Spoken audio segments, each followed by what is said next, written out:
Dylan, thank you so much for taking time out of your social distancing to chat about your new comic book series, Sun Eater. This is an original story with true roots. How are you describing Sun Eater? What's your elevator pitch that I know you've got down? Oh, in truth, I'm not the best elevator pitcher. I have ADHD, so I talk away until the elevator doors open. But, to simplify it and boil it down, I would say that Sun Eater is about a drug addict father who makes a deal with the gods, sacrificing his own leg for this otherworldly power in order to save his son from the first ever king of Norway, historically really existed, Harold Fairhair, and his 5 guards. So in doing so, what kind of results is a very dark and bloody and a little bit sexual story as well, given the nature of heavy metal, which is kind of a perfect union in this way, that is, a dark metaphor for drug addiction and also how these things pass on to our children. So that's the best elevator pitch I can give you. Hopefully it's a short elevator ride. You did a great job. Thank you. I haven't rehearsed. Done. It's almost like you've been working on this for 5 years or something. This project has really allowed you to open up to your fans and really share a different side with them that you haven't really opened up about. You said that this main character is kind of based off of your mom. Can you speak a little bit to that?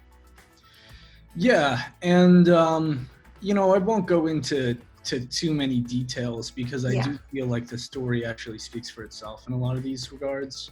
And I encourage people to read it if they want to know more about this avenue, but I don't really generally, this is just me, I don't talk about things, and I should probably do better about this personally, but I don't really talk about stuff like this unless I give myself a lot of time to think about it and ruminate on it, right? So my own mother is influencing the main character basically one for one in a lot of ways. Besides it being very obviously fantasy, there's a lot of one for one. So his interactions with other characters, his compulsions, his ability or inability to kind of navigate in the world around him is really all informed by real life happenings that I've encountered with my own mother. And I think in that way, it after posting the post I did recently and talking a little bit about the same thing, I had a huge amount of comments, not only overwhelming support, but also people who are in similar situations and have grown up in similar households. And I found that really, really nice.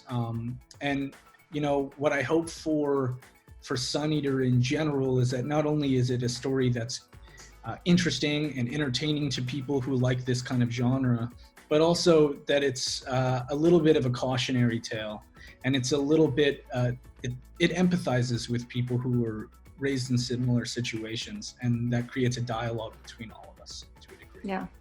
Have you been able to share Sun Eater with your family already? Maybe shared it with your mom? I've shared it with my brother and my father, definitely. Not my mother, no.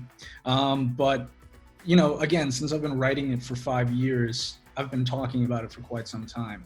So my family oftentimes will do readings, especially my brother and I, right?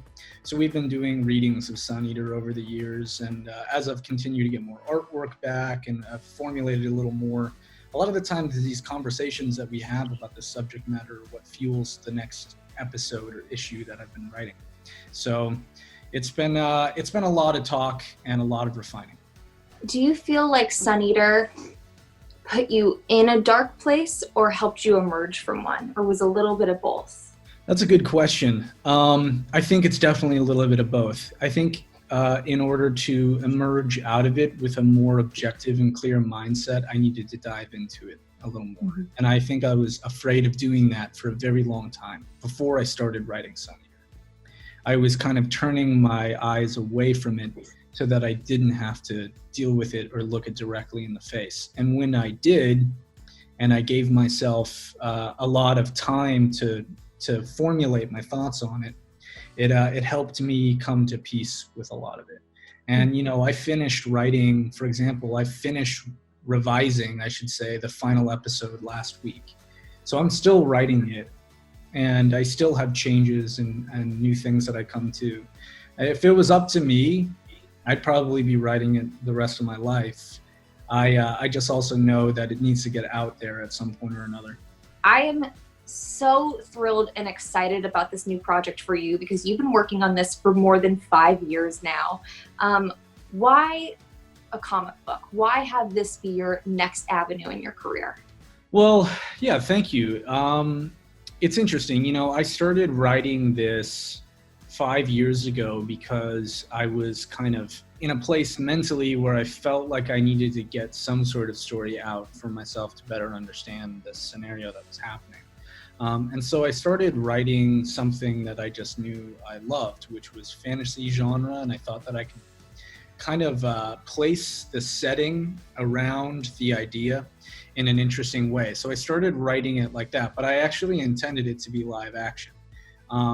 And when I started writing it and intending it to be live action, I realized that it was restricting me from making it the way I envisioned it, because I was, in the back of my mind, I was thinking about things like budget, and I was thinking about like how physically someone would even do these things.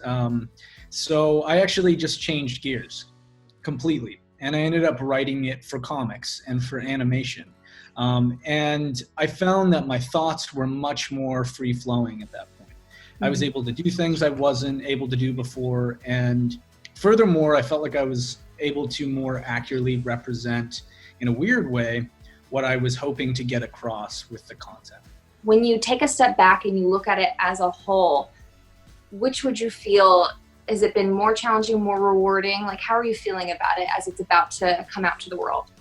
I quickly realized that when I was writing it, that this story was only in part my own, right? That I was writing this not from a perspective of, what I think that interaction was like, but really what I hoped that interaction could have been, right? And how I hoped that in this way the main character, Kveldulf, could have been or had the same amount of,